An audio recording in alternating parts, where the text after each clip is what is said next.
우리는 은혜로 함께 자라갑니다. 우리 주일 오전 예배에 나오신 모든 성도님들을 예수님의 이름으로 환영하고 축복하고 사랑합니다. 우리 하나님 아버지께 기도 올려드리겠습니다. 하나님 아버지, 우리가 정해진 시간, 정해진 장소에 우리 대곡교회에 나와 우리 성도님들과 함께 예배 드릴 수 있게 해주시니 진심으로 감사를 드립니다. 하나님, 우리가 하나님께 나아갈 때 하나님, 우리의 마음이 그 예배로 말미암아 뜨겁게 하여 주시고 그 하나님을 만나고 하나님을 경험하고 또한 하나님으로 즐거워할 수 있도록 오늘도 복을 내려 주옵소서. 예수 그리스도의 이름으로 기도합니다. 아멘. 우리 함께 내 진정 사모하는 함께 찬양 드리겠습니다.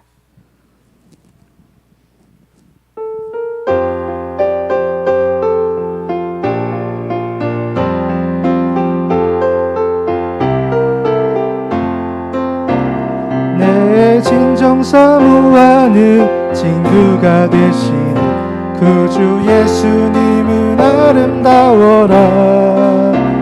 산 밑에 백합하여 빛나는 새벽 주님 영원하기라 주옵도다. 내 맘이 아플 적에 그 위로 되시며 나 외로울 때 좋은 친구라. 주는 저 산 밑에 백합 빛나는 새벽 이 땅 위에 비길 것이 없도다. 내 맘의 모든 염려 이 세상 고락도 주님 항상 같이 하여 주시고 시험을 당할 때에 악마에게 교로 즉시 물리치 나를 지키네. 온 세상 날 버려도 주 예수 안 버려 끝까지를 돌아보시니 주는 저 산 밑에 백합 빛나는 새벽 이 땅 위에 비길 것이 없도다.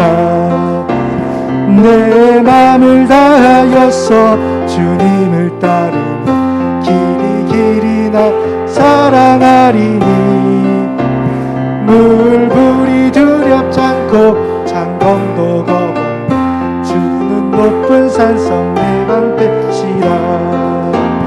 내 영혼 먹이시는 그 은혜 누리고 나 친히 주 뵙기 원하네. 주는 저 산 밑에 백합 빛나는 새벽 우리 처음부터 다시 드리겠습니다. 내 진정 사모하는 내 진정 사모하는 친구가 되신 구주 예수님 아름다워라. 산 밑에 백합하여 빛나는 새벽 주님 영원하리라 주옵도다. 내 맘이 아플 적에 그 위로 되시며 나 외로울 좋은 친구라. 주는 저 산 밑에 백합 빛나는 새벽 이 땅 위에 내 맘의 모든 염려 내 맘의 모든 염려 이 세상 고난 주님 항상 같이 하여 주시고 시험을 당할 때에 악마에게 즉시 물리치 나를 지키네. 온 세상 날 버려도 주 예수 안 버려 끝까지 나 돌아보시니 주는 저 산 밑에 백합 빛나는 새벽 이 땅 위에 비길 것이 없도다.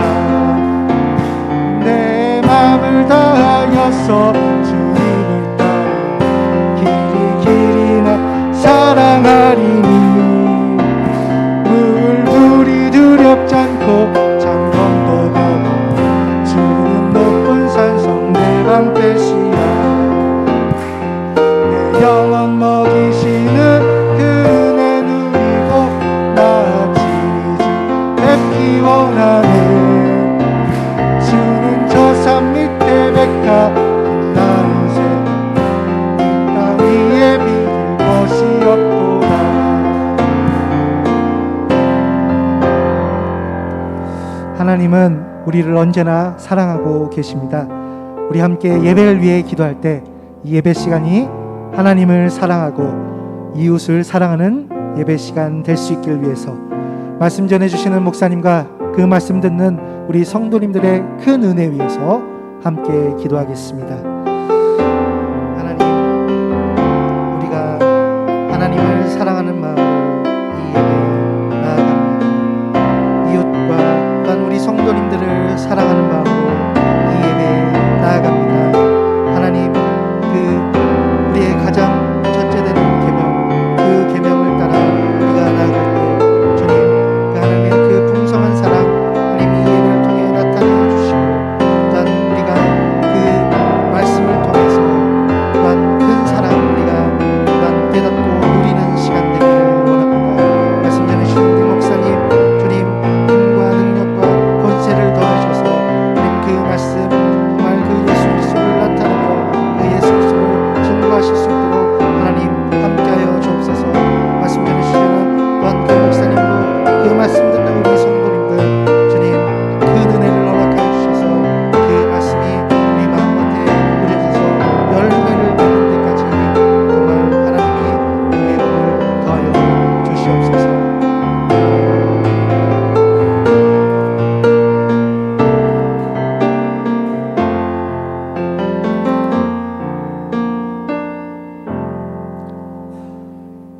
눈을 들어 산을 보라.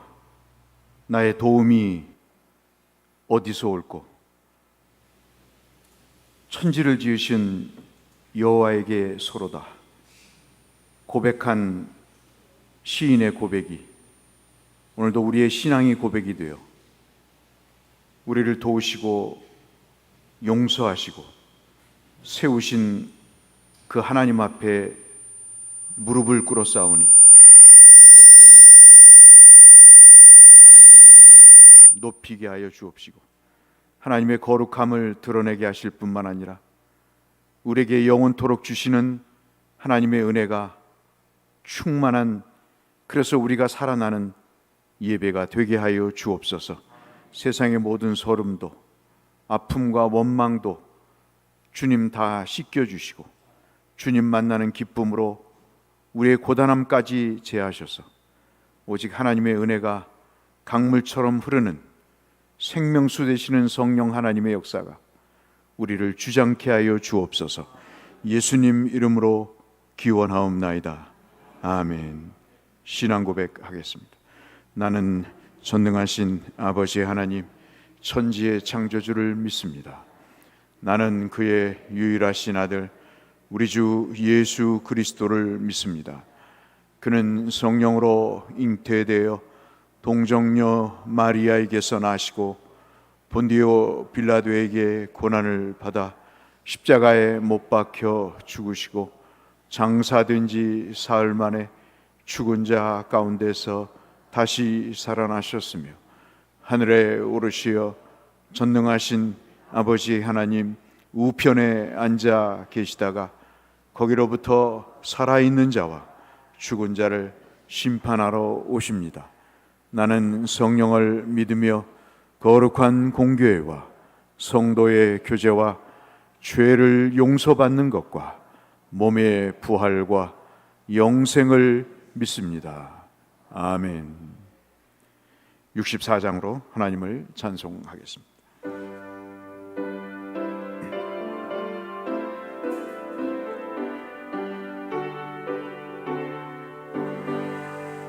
기뻐하며 경배하세 영광의 주 하나님. 주 앞에서 우리 마음 피어나는 꽃 같아 죄와 슬픔 사라지고 의심 구름 거치니 변함없는 기쁨의 주 밝은 빛을 주시네. 땅과 하늘 만물들이 주의 솜씨 빛내고 별과 천사 노래소리 끊임없이 드높아 물과 숲과 산과 골짜 들판이나 바다나 모든 만물 주의 사랑 播 찬양하여라. 우리 주는 사랑이요 복의 근원이시니 삶이 기쁜 샘이 되어 바다처럼 넘치네. 아버지의 사랑 안에 우리 모두 형제니 서로 사랑하게 도와주시옵소서. 새벽별의 노래 따라 힘찬 찬송 부르니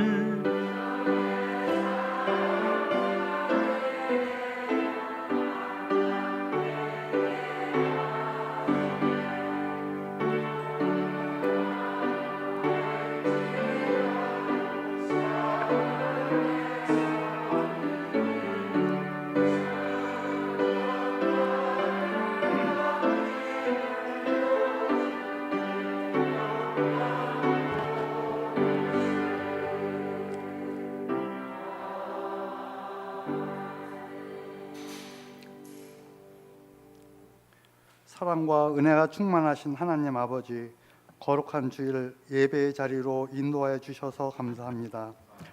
가정의 달을 맞아 여러 행사를 하나님의 은혜로 잘 마치고 마지막 주일 예배를 드립니다. 여러 가지 사정으로 함께 예배드리지 못하는 성도들까지 주님의 큰 은혜를 받는 귀한 예배가 되게 하시옵소서. 예전엔 교회에 행사가 있을 때 누구나 발벗고 나서는 신나는 일이었지만 코로나를 계기로 그런 열정이 식고 서로 눈치만 보는 지경이 되었습니다.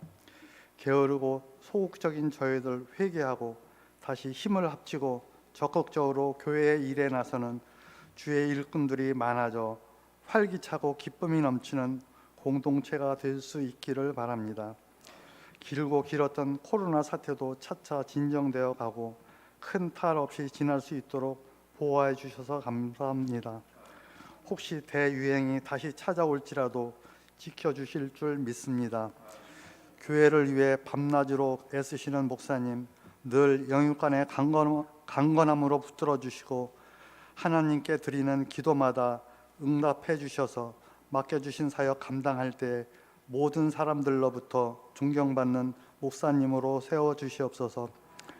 이 시간 말씀 전하실 때 성령 충만케 하셔서 모두가 힘들고 어려운 삶에서 위로받는 시간이 되게 하시옵소서.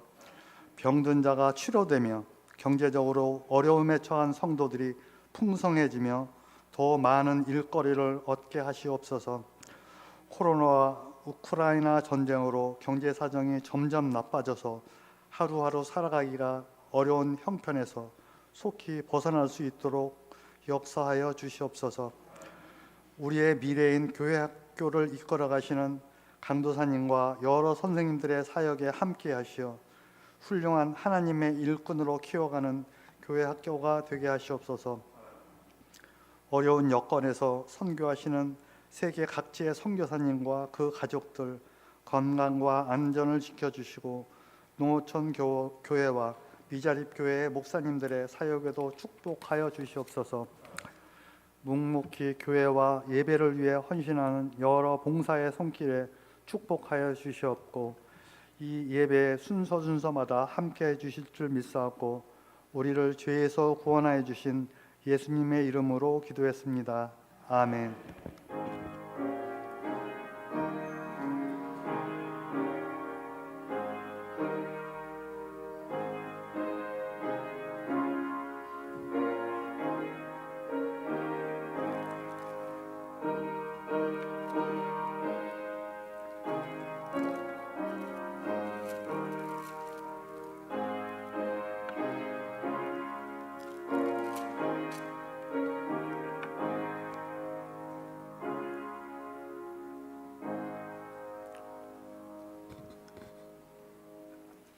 우리에게 주시는 하나님의 말씀은 창세기 2장 20절에서 25절의 말씀이 되겠습니다. 구약성경 3쪽에 있는 창세기 2장 20절에서 25절의 말씀을 봉독하겠습니다. 아담이 모든 가축과 공중의 새와 들의 모든 짐승에게 이름을 주니라.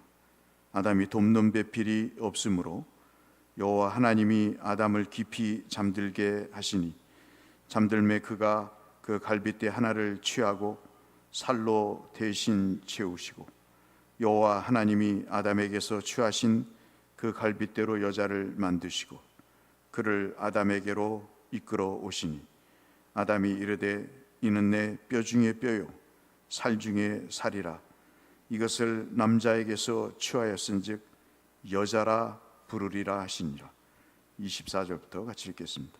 그러므로 남자가 부모를 떠나 그의 아내와 합하여 둘이 한 몸을 이룰지로다. 아담과 그의 아내 두 사람이 벌거벗었으나 부끄러워하지 아니하니라. 아멘. 여러분 모두의 가정이 늘 건강하시고 하나님의 은혜로 행복하실 뿐만 아니라 함께 하심으로 형통하시는 귀한 가정 되시기를 주의 이름으로 축복합니다. 조금 살면서 느끼는 것은 가정이 소중하다 하는 것을 절실하게 깨닫습니다. 요즘은 좀 그런 것 같아요. 아내와 남편과 이혼을 했을 경우에 내게 들어오는 수입이 얼마나 될까?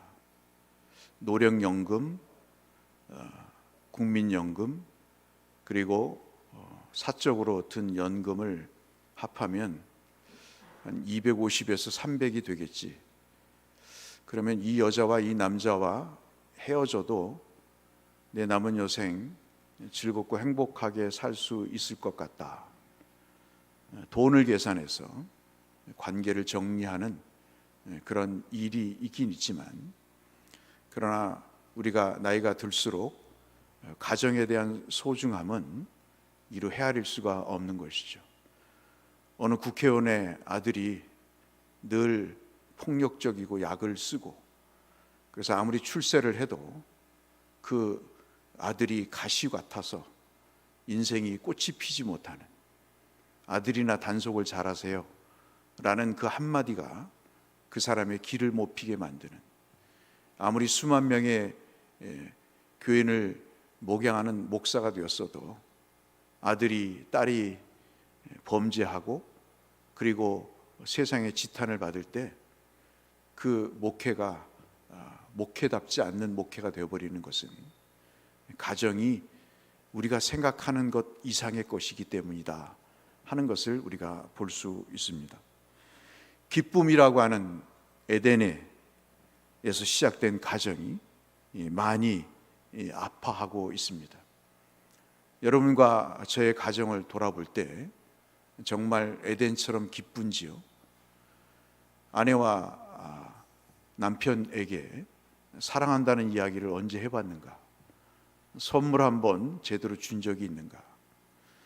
밥 한번 지어서 수고한 당신을 위해서 내가 한번 오늘 사랑의 표현을 해보고 싶다라고 이야기하는 그런 성김이 언제 있었는가? 여러 가지 이유가 있겠습니다만은 좌우간 예전 같지 않은 것은 분명한 사실인 것 같습니다. 몸도 약해지죠. 경제적 여력도 떨어집니다.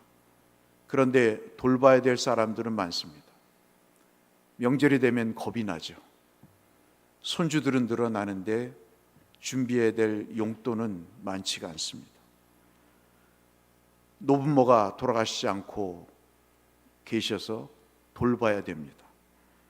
장가를 보내고 시집을 보내서 이제는 좀 편할 것 같으니 반찬 해달라, 아이 좀 돌봐달라, 그리고 학교까지 등하교를 시켜달라, 심지어는 살림살이를 맡아서 해달라고 엄마 내가 돈을 주면 되지 않냐고 하는 그 딸의 말이 억장이 무너지는 그런 시대에 우리가 살고 있죠.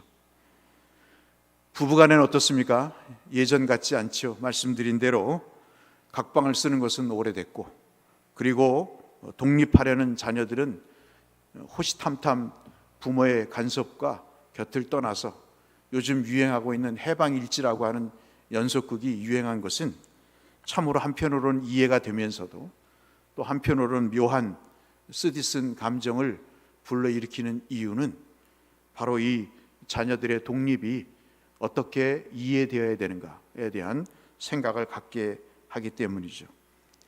별거하거나 결혼이라는 이유로 결혼도 졸업을 할 수 있다고 하는 회개망측한 이론을 펴는 세상에 우리가 살고 있습니다. 황혼 이혼은 이미 한국 사회에 상식이 되고 있고, 그리고 멋진 노후를 즐기는 하나의 시작처럼 여겨지고 있습니다. 이 모든 현상의 중심에 자기 생각이 있습니다. 신앙도 그렇고, 그리고 모든 삶의 패턴도 자기 중심적으로 돌아갑니다. 말세죠? 분명히 말세입니다. 자기 생각대로 사는 것이 행복이다라고 부추기는 사회 문화와 세상의 문화는 이미 신앙 세계에서도 들어와서 그것이 상식처럼 되어버린 지 오래됐습니다. 그런데 가정은 사람이 만들지 않고 하나님이 만드신 것을 우리가 너무나 잘 알지 않습니까? 하나님이 만드신 가정을 사람이 엉망으로 만들고 있습니다. 그래서 하나님이 만드신 가정의 내용들을 다시 살펴보고 우리의 가정을 새롭게 세워가는 그 일이 우리에게 필요해서 세 번째 가정의 달을 맞이해서 설교를 준비를 했습니다.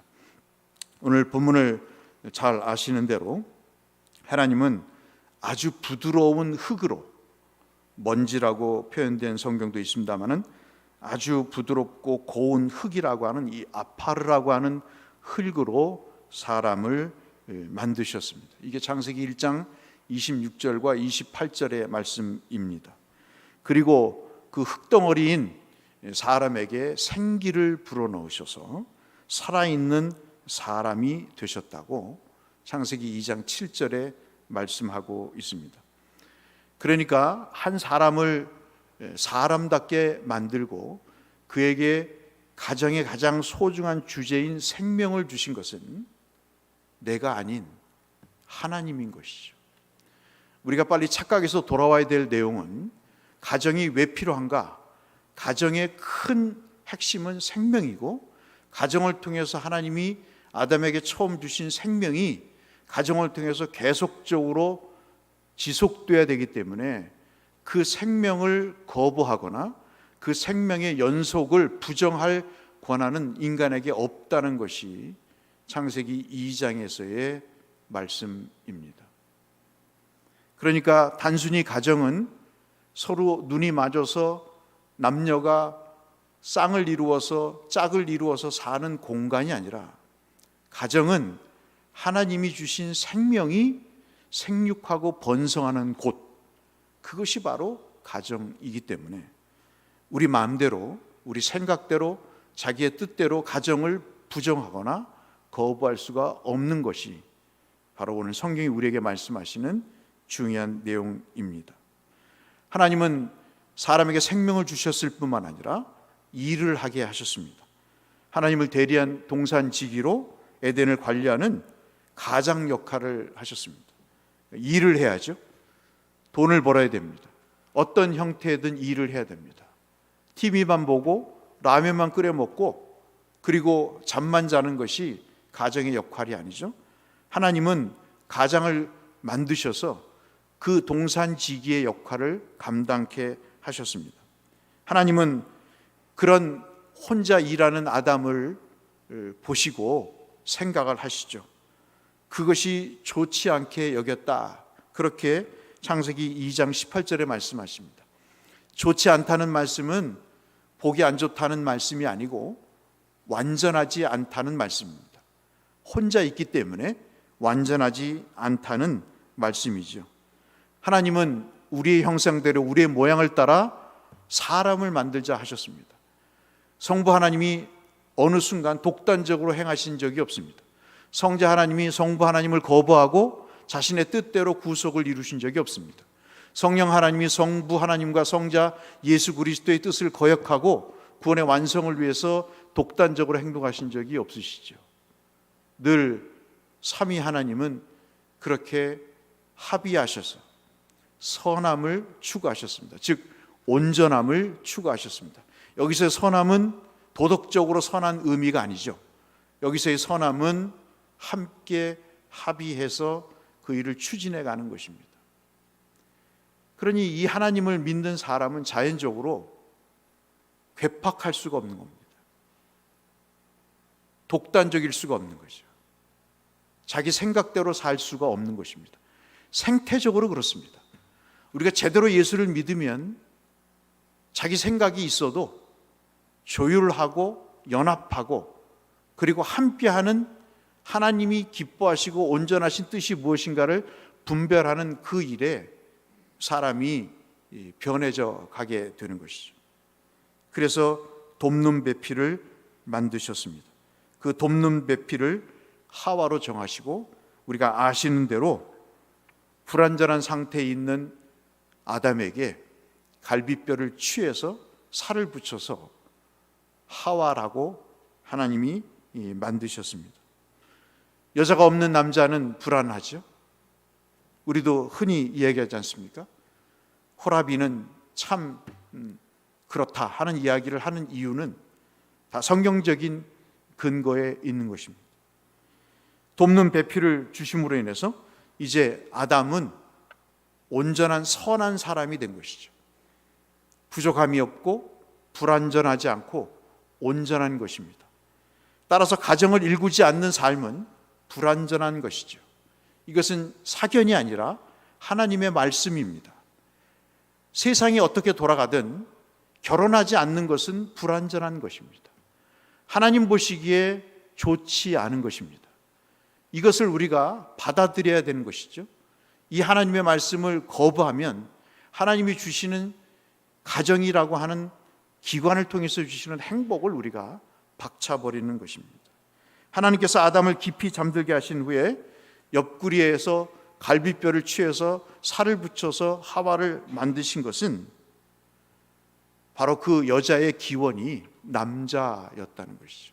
통속적으로 여자가 남자를 낳는다고 하는 생물학적인 개념과는 전혀 다른 신앙적인 개념으로 여자는 남자로부터 나왔다는 말씀을 이 창세기에서 하고 계시는 것입니다.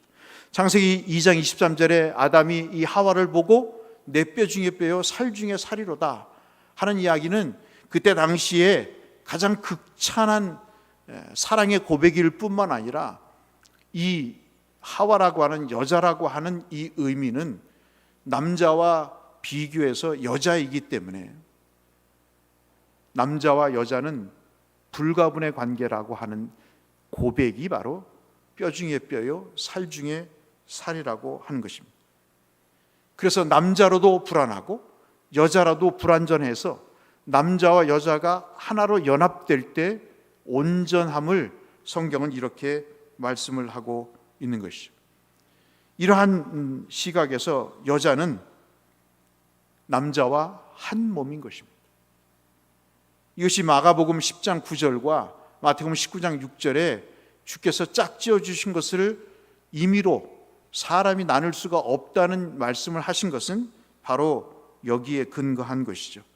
어떻게 여러분의 뼈를 여러분에게서 분리할 수 있겠습니까? 여러분의 살을 띄어서 고통 없이 살 수 있겠습니까?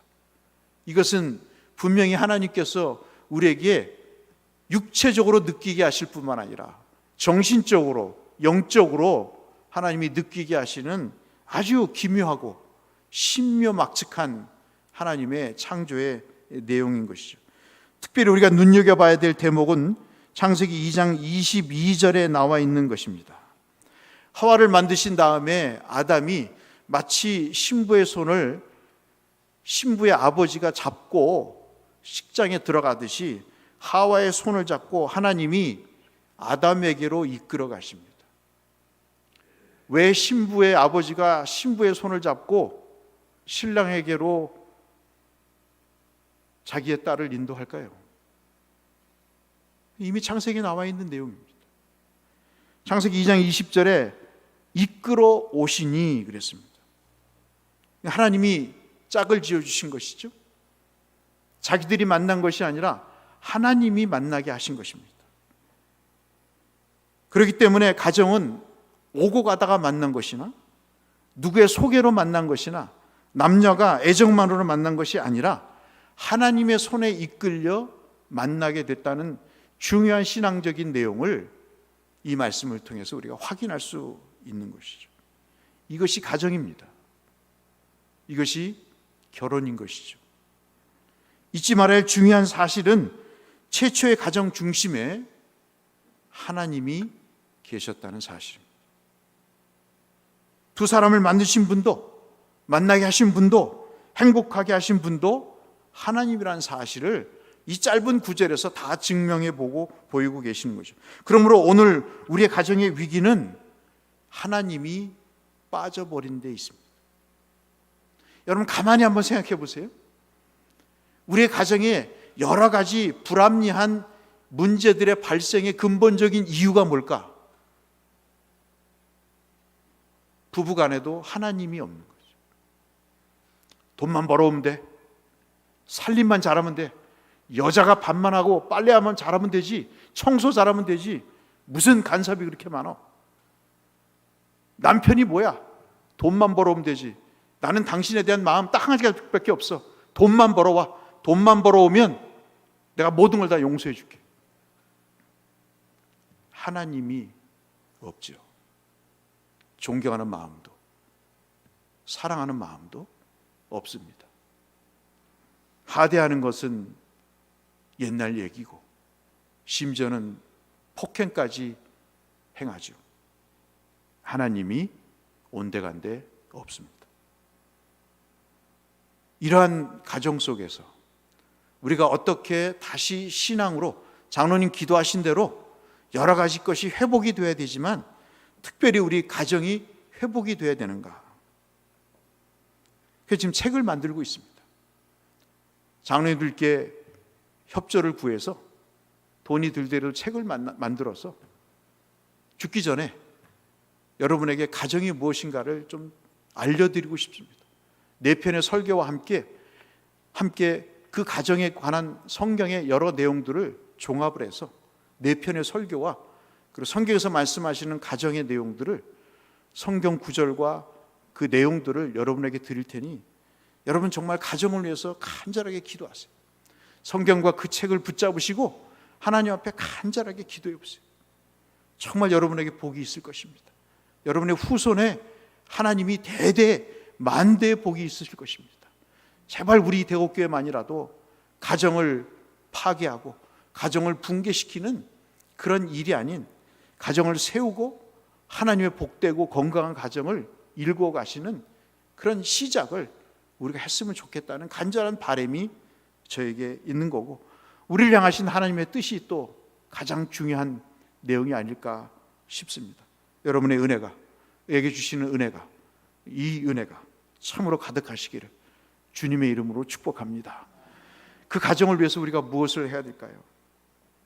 참 묵상을 많이 해봤습니다. 저의 실패 경험도 그리고 저의 또 좋은 기억도 무엇보다도 성경에서 말씀하시는 여러 가정을 다 조사를 해봤습니다.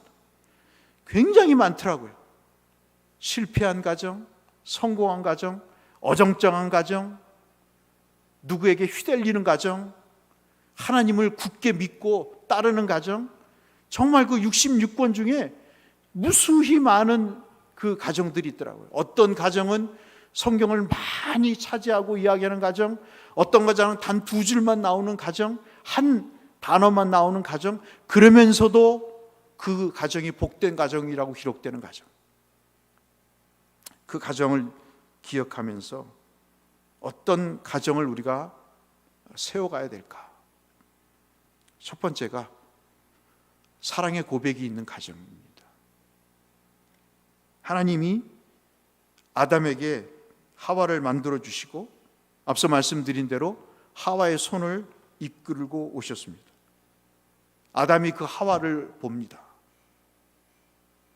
에이, 하나님, 이따위로 만들었어요. 내가 원하는 여자는 이런 스타일이 아니에요. 하나님의 스타일일지 모르지만 내 스타일은 아닙니다. 예뻐야죠. 날씬해야죠. 돈이 있어야죠. 배운 게 있어야죠. 가문이 좋아야죠. 에이, 하나님, 나를 어떻게 보시고 이런 여자를 나한테 들이대십니까? 요즘 한국 사람들의 잘 쓰는 표현대로 들이대십니까? 그런 말 하지 않습니다. 이는 내 뼈 중에 뼈요, 살 중에 살이라. 곰곰이 묵상을 해봤어요. 왜 살보다 뼈를 먼저 얘기할까? 뼈 중에 뼈요, 살 중에 살이로다. 제 창세기 주석에 이 내용을 첨가시켰는데, 살의 기쁨 오래 못 갑니다. 날씬한 거예요? 예쁜 거예요? 돈이 많은 거예요? 가문이 좋은 거예요? 여러분 살아보셨잖아요. 오래 못 갑니다. 그것 때문에 눈물 납니다. 뼈는 어떻습니까? 진정한 사랑은 뼈아픈 고통이 있어도, 뼈저리게 절망하는 순간이 오더라도 저 사람은 내 뼈다 하는 것이, 내 뼈기 때문에 그 뼈를 내가 버릴 수가 없는 거예요. 내 뼈기 때문에 하찮다고 여길 수가 없는 것입니다. 그 뼈 때문에 더 강해지는 거죠. 골다공증을 앓고 계시는 분들이 계실지 모르겠습니다. 뼈가 약하면 다 무너지는 거죠. 근데 그 뼈를 부러뜨리고 버립니다. 그 뼈가 약해지기를 기다립니다. 아담이 하나님의 소개로 하와를 처음 만났을 때 그가 했던 일성은, 첫 소리는 뼈 중에 뼈요, 살 중에 살이로다. 하나님이 사람을 사랑하지 않으셨으면 자 우리의 형상대로 우리의 모양을 따라 사람을 만들자고 하셨겠습니까? 여러분, 우리가 지금 뭔가 잘못 가닥을 잡고 있는 거예요. 살만 보고 외모만 보고 배경만 보고 사랑을 하니 그 사랑이 내 뼈 중에 뼈요 살 중에 살이라고 하는 고백이 없이 출발한 가정이 어떻게 여러분 하나님의 축복과 은혜와 은총 가운데 그것이 건강한 가정으로 살 수 있겠습니까? 명확관한 이야기인 거예요. 도저히 불가능한 거예요. 몇 년은 살 수 있겠죠. 몇십 년은 살 수 있겠죠. 농협에 저축을 해놓고 살 수 있겠죠. 그러나 여러분, 그게 다인 거예요. 가닥을 잡아야 돼요. 가닥을. 여러분 가정과 저의 가정에 뭐가 없습니까? 사랑의 고백이 없다면 사랑의 고백이 있어요. 제가 신방을 해보면 권사님들, 집사님들이 얼마나 사랑에 목말라 하는지 모릅니다. 여러분 오늘 돌아가셔서 좀 죄송한 말씀이지만 노사연의 노래를 한번 들어보세요. 내가 큰 것을 바라냐? 내가 뭐 위대한 것을 바라느냐? 그 작은 것 하나, 그 하찮게 여기는 작은 것 한마디, 말 한마디 해달라는데 그게 이렇게 어렵냐? 그런 거 보면요, 다 거짓말이에요. 다 거짓말입니다. 쑥스러우세요? 교육을 받지 않으세요? 천만의 말씀. 마음이 없는 것입니다. 마음이 없으니까 그런 거예요. 마음만 있어 보세요. 쑥스러움, 체면, 훈련이 안 된 것, 아무런 의미가 없습니다. 여러분 기억하십시오. 온전한 가정의 출발은 사랑의 고백부터 시작된다는 사실을. 사랑의 고백이 사랑해 라는 고백도 되지만 성경 여러 곳을 보니까 격려더라고요. 지난 시간에 우리가 다윗과 미갈의 가정을 봤죠. 남편을 업신여깁니다. 그리고 비아냥거립니다. 사랑이 없는 것이죠. 격려가 없습니다. 칭찬이 없습니다. 축복이 없습니다. 여러분 오늘 돌아가셔서 한번 격려해 줘보세요. 한번 칭찬해 줘보세요. 한번 축복해 줘보세요. 달라질걸요. 삶이 달라질 것입니다. 용기를 내어 사랑을 고백해 볼 때 상황이 달라지는 것을 우리가 경험할 것입니다. 복되고 성경적인 가정의 첫 출발은 뼈 중에 뼈요 살 중에 살이라고 하는 고백이 있을 때 그 신앙의 가정은 새롭게 출발할 줄로 믿습니다. 두 번째는 독립입니다. 여러분 잘 아시는 거죠? 결혼식 주례사와 같은 설교지만 여러분 다시 한번 생각을 해보시죠. 결혼은 결코 종족 수단의 방편이 아닙니다. 며느리는 씨바지의 수단이 아닙니다. 아들을 낳으면 며느리고 딸을 낳으면 며느리가 아닌 것이 아닙니다. 제가 부목사 때 충격적인 이야기를 지금도 생각이 됩니다. 며느리를 고르는 조건이 그 집안에 아들이 몇 명인가를 보는 것이었습니다. 그 권사님의 며느리의 선택의 기준이 아들이 많으면 그 딸은 아들을 많이 낳을 것이다. 아들이 많은 가정의 딸은 아들을 많이 낳을 것이다는 생각을 그 권사님은 갖고 계셨던 것이죠. 그 결과는 제가 말씀 안 드리겠습니다. 대를 잇기 위해 결혼을 한다면 결혼이 왜 필요할까요? 하나님이 생육과 번성의 약속을 주셨습니다. 어떤 형태로든 생육하고 번성하도록 하나님이 약속을 하셨습니다. 결혼은 부모의 삶의 계승도 아니죠. 부모를 이어서 삶을 사는 것도 아닙니다. 부모가 못다 이룬 소원을 성취하기 위해서 살기 위해 결혼하는 것도 아닙니다. 결혼은 새 출발인 거죠. 전혀 부모와 다른 자녀가 상대 배우자를 만나서 새로운 인생을 출발하는 것입니다. 꼭 기억해야 될 말씀이 오늘 우리가 읽은 22장 24절 말씀의 내용대로 부모를 떠나서 라는 대목입니다. 이러므로 남자가 부모를 떠나서, 기억하십시오. 남자를 부모로부터 분리시키지 않고 독립시키지 않을 때 우리는 참으로 불행한 일들을 많이 봤습니다. 남자가 가정에서 남자로서 부모와 배우자 사이에서 그 역할을 감당하지 못했을 때 저처럼 엄청난 배우자에게 또 부모에게도 씻을 수 없는 아픔을 남기게 되는 것이.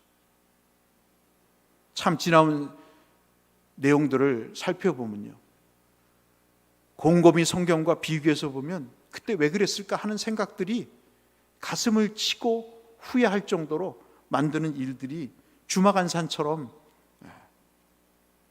흘러갑니다.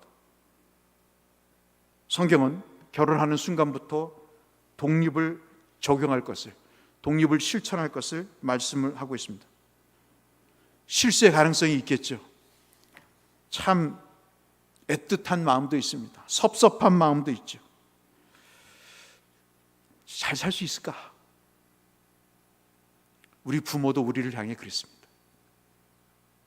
우리는 완벽해서 결혼했나요?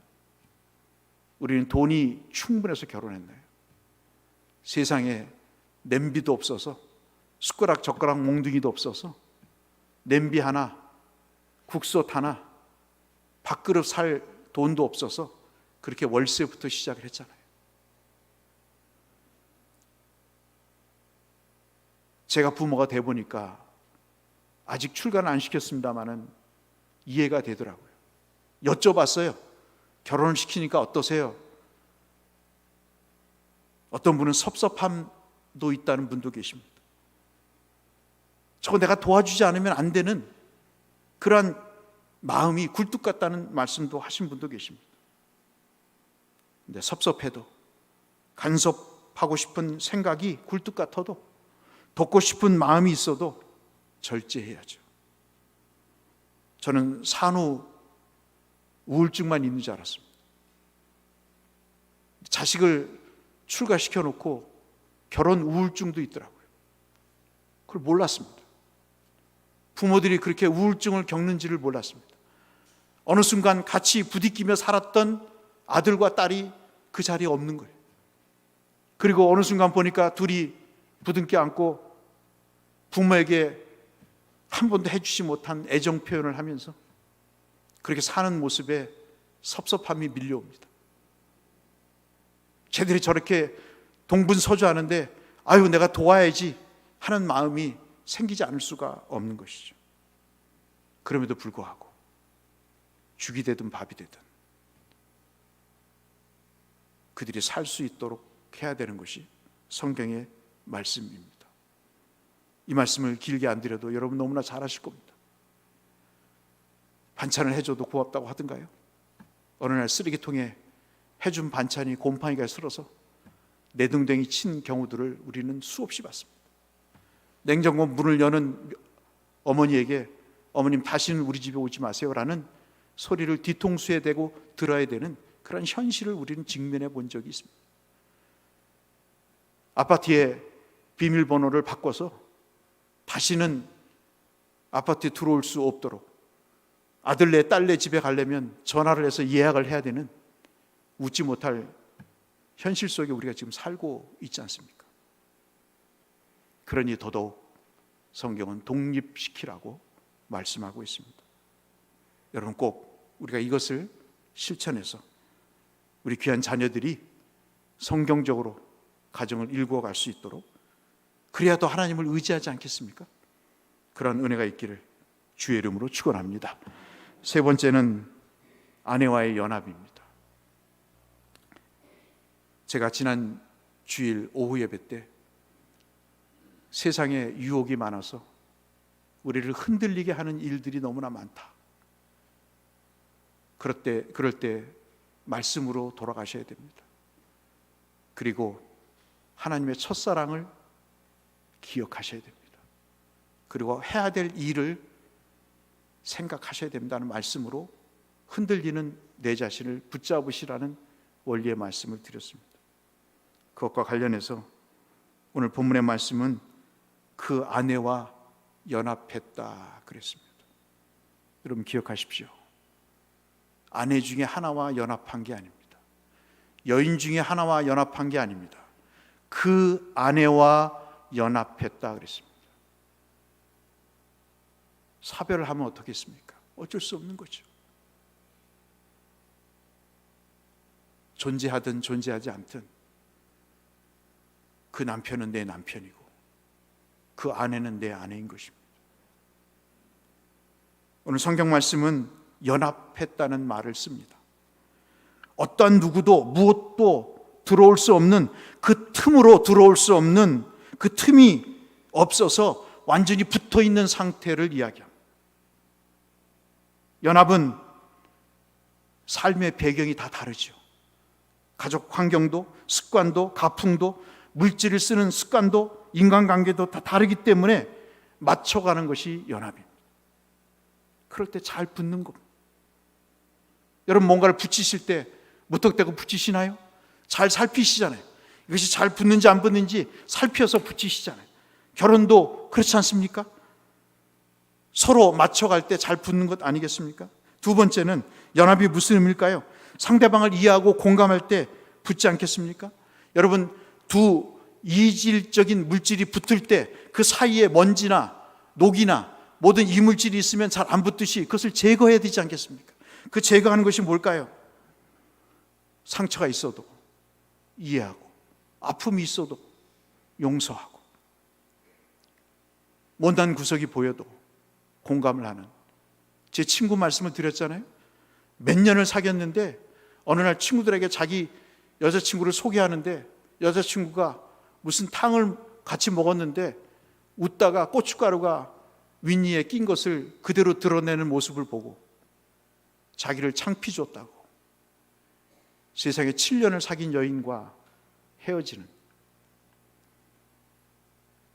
결혼 안 하기를 참 다행인 것이죠. 그 자매가 울면서 저한테 얘기할 때 결혼 안 하기를 잘했다. 그런 남자와 결혼해봤자 불행해진다.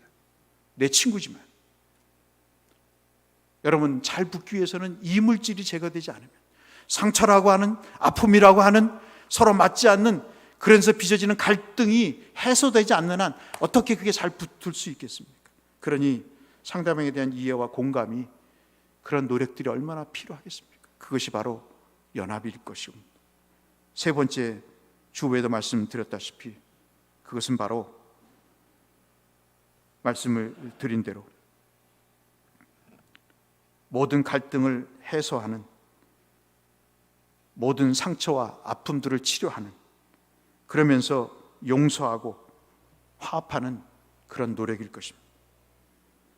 이것이 이루어질 때 연합이 이루어질 수 있음을 주님은 말씀하고 있습니다. 그래서 오늘 저는 결론으로 여러분에게 이 말씀을 드립니다. 가정의 위기를 몰고 오는 가장 큰 불행은 비교에서 시작이 된다고 생각이 됩니다. 아내와 갈등으로 어떤 상담가를 남자가 찾아갔습니다. 결혼 생활 몇 년 했냐 그랬더니 5년 했답니다. 왜 찾아왔냐고 상담가가 물어봤더니 이혼하고 싶습니다. 대뜸 말이 그러더래요. 그래서 한참 쳐다보다가 이혼하세요. 이혼하시면 되겠네요. 그랬더니 그 결혼 생활 5년 한 친구가 뭐 이따위가 있어 그러더래요. 아니 내가 지금 상담하러 왔는데 응? 화를 내면서 어떻게 그렇게 심한 말을 할 수 있느냐고. 설득을 하고 치료해야지 어떻게 이혼하라고 그렇게 단도직입적으로 얘기할 수 있냐. 그래서 제가 상담가가 당신이 이혼하겠다며, 이혼하면 되겠네 라고 얘기했을 뿐이라고, 그것이 당신을 위해서 좋은 일이라고 생각했다고 맞받아 쳤습니다. 그러면서 이때부터 상담하는 사람이 차근차근 남편이 아내에게 갖는 문제점을 들어보기 시작했습니다. 요점은 뭐냐면 자기 아내에게 사랑할 이유를 찾지 못하겠다는 겁니다. 결혼 전에는 청순하고 성격도 좋고 순종도 잘하더니 결혼 생활이 지난 지금 5년이 지난 지금 남편에게 너무나 함부로 대한다는 거예요. 집안은 늘 엉망이고 남편이 밖에 일을 이야기하면 내 잘못이라고, 남편 잘못이라고 핀잔을 주고 비난을 하고, 그리고 내 처사에 대해서 무시를 하니 내가 어떻게 결혼 생활을 할 수 있겠습니까? 그런데 우리 회사에 한 여직원은 얼마나 여성스럽고 친절한지, 내가 과장으로 있지만 무슨 일이든지 칭찬을 하고 의논하면 잘 들어주고 적절한 충고와 격려까지 아끼지 않은데 내가 아내에게 좋은 감정이 있겠는가? 아내는 그렇지 못하더라 그 이야기를 하더라는 겁니다. 상담가가 무슨 이야기를 하셨는지는 여러분이 상상하실 수 있는 내용인 것이죠. 우리의 가정의 가장 큰 불행은 비교를 통해서 나타나는 틈을 주는 것입니다. 마귀가 디아볼로스라고 합니다. 틈을 내는 자입니다. 마귀는 틈을 노립니다. 돈의 틈을 내리고 마음의 틈을 노리고 감정의 틈을 노려서 가정을 와해시키려고 합니다. 하나님과 사람 사이에 틈이 생겼죠. 먹지 말라는 선악과를 먹음으로 하나님 관계의 틈을 사탄이 만들었습니다. 그로 인해 사람과의 사이에도 틈이 생기죠. 뼈 중에 뼈, 살 중에 살이라고 고백한 것이 엊그제 같은데, 하나님이 내게 주셔서 부부가 된 저 여자 때문에 내가 먹게 되었다고 비난을 하고 책임을 전가하는, 연합을 찾아볼 수 없는 틈이 생기는 모습을 보입니다. 사람과 만물의 사이에도 틈이 생기죠. 땅이 저주를 받고 엉겅퀴가 나고, 그리고 가시덤불이 만들어지기 시작을 해서 심지어는 에덴 동산에서 쫓겨나는 그런 일까지 당합니다. 무엇보다도 자기 자신과 사이에서의 틈이 생깁니다. 마음에 기쁨이 없고 평안함이 없습니다. 여러분 물어보세요.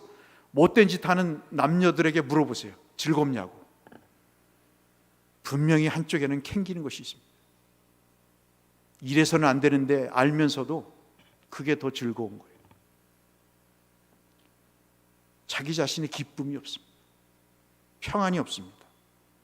창세기 3장 7절 10절에 분명히 말씀하죠.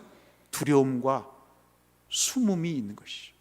누가 너희를 보고 벗었느냐고, 누가 너희의 부끄러움을 알게 했냐고, 누가 너희에게 하나님과의 교제를 끊게 만들었냐고 하나님이 되물어보시는 거죠. 너희들에게 주었던 평안은 어디 있느냐? 너희들에게 줬던 즐거움은 어디 있느냐고 주님은 물어보시는 것입니다. 그래서 우리는 그리스도의 옷을 입어야 됩니다. 용서의 옷을 입어야 되고 공감의 옷을 입어야 돼요.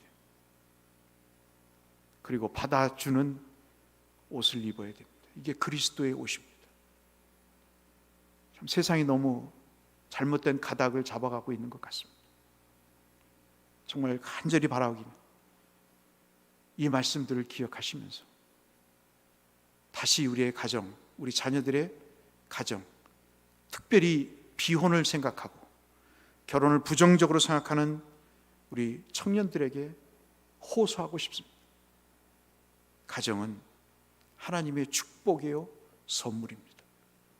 비혼은 불신앙입니다. 신앙을 통해서 주시는 하나님의 축복인 가정을 거부하는 것은 불순종입니다. 복이 없습니다. 그 삶에 행복이 없습니다. 설사 기쁨이 있더라도 그것은 하나님이 주시는 것이 아닙니다. 기억하시기 바랍니다. 오늘 설교는 오늘로서 끝날 것입니다. 그러나 이것을 우리의 마음속에 간직할 때 하나님이 분명히 여러분에게 축복을 주실 것입니다.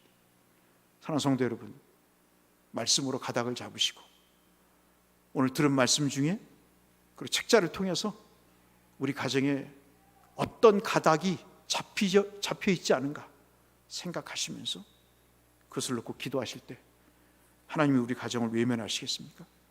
하나님은 그리스도의 대속과 그리고 용서와 사랑의 옷으로 우리를 다시 입혀주심으로 멋진 황혼의 그리고 남은 여생의 가정의 행복을 누리게 하실 것입니다. 이 은혜가 여러분 모두 것이 되시기를 주의 이름으로 축복합니다. 거룩하신 아버지 하나님, 오늘 말씀을 기억하게 하시고 우리 모두 복받는 가정 이루게 하여 주옵소서. 예수님 이름으로 기도드렸습니다. 559장 찬송하시겠습니다.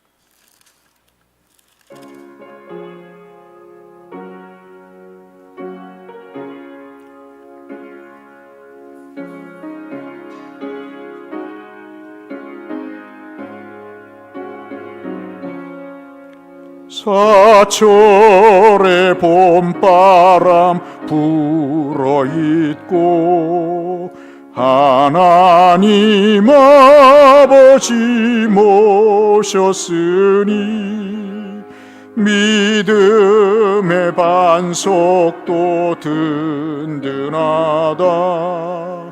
우리 집 즐거운 동산이라. 고마워라 임마누엘, 예수만 섬기는 우리 집 고마워라 임마누엘 복되고 즐거운 하루하루 어버이 우리를 보이시고 동기들 사랑에 뭉쳐있고 기쁨과 설움도 같이 하니 한간의 초가도 천국이라 고마워라 임마누엘 예수만 섬기는 우리 집 고마워라 임마누엘 복되고 즐거운 하루하루 아침과 저녁에 수고하여 다 같이 일하는 온 식구가 한 상에 둘러서 먹고 마셔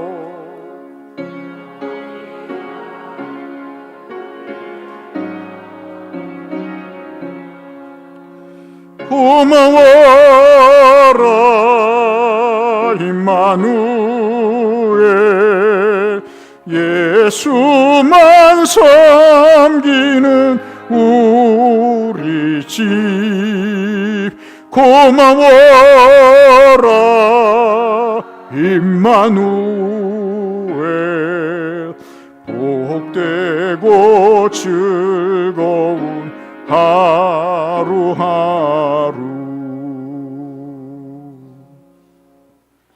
하나님의 은혜가 충만하고 사랑이 꽃피며 모든 마음과 관계가 참으로 신실해져가는 가정을 이루어가기를 다짐하며 하나님 앞에 가정을 기억하고 주 앞에 예물을 드리며 우리의 삶의 기도 제목을 실어 주님 앞에 예배를 드렸사오니 예물에 담긴 하나님 저희들의 마음의 뜻과 정성을 받아주시옵시고 건강으로 무엇보다도 믿음으로 하나님의 함께하심을 통한 형통으로 주님 응답하여 주옵소서.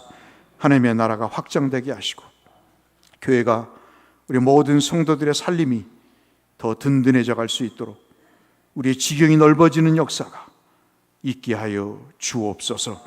하나님 앞에 기도의 제목을 갖고 기도하시는 분들 계십니다.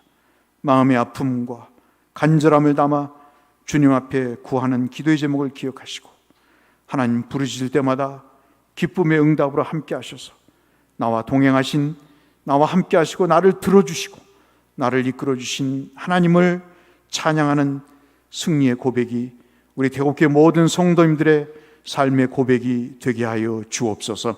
이 한 주간도 우리의 삶의 터전, 특별히 가정을 지켜주시고 우리의 일터와 직장을 보살펴 주셔서 무탈하게 하시고 변고 없게 하여 주옵시고 하나님의 은혜 가운데 충만한 주의 은혜를 누리게 하여 주옵소서.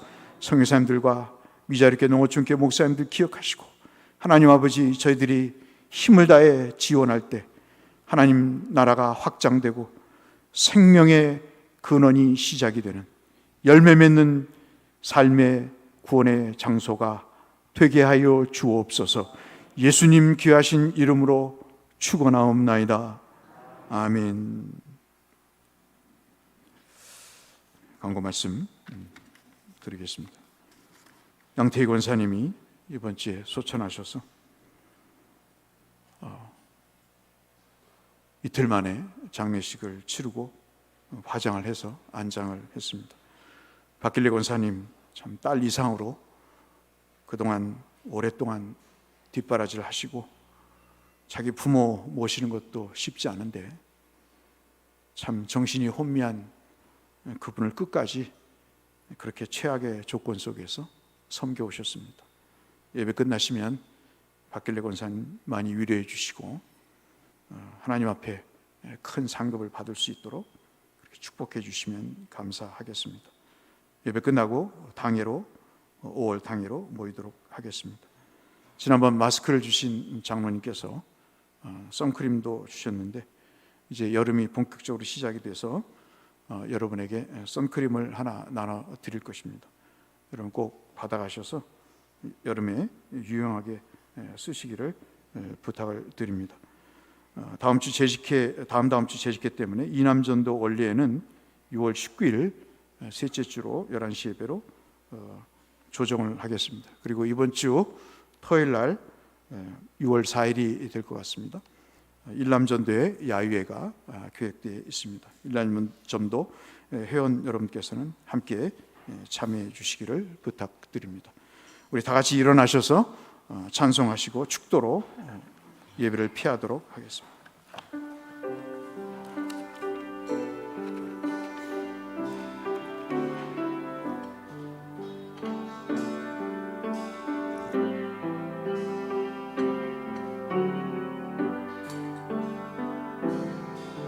세상의 유혹 시험이 내게 몰려올 때에 나의 힘으론 그것들 모두 이길 수 없네. 거대한 폭풍 가운데 위축된 나의 영혼 어찌할 바를 몰라 헤매이고 있을 때 주를 찬양 손을 들고 찬양 전쟁은 나에게 속한 것 아니니 주를 찬양 손을 들고 찬양 전쟁은 하나님께 속한 것 3절 찬송합니다. 주위를 둘러보면 주위를 둘러보면 아무도 없는 듯 믿음의 눈을 들면 보이는 분 계시네. 지금도 내 안에서 역사하고 계시는 사망과 어둠의 권세 물리치신 예수님 주를 찬양 손을 들고 찬양 전쟁은 나에게 속한 것 아니니 주를 찬양 손을 들고 찬양 전쟁은 하나님께 속한 것이니.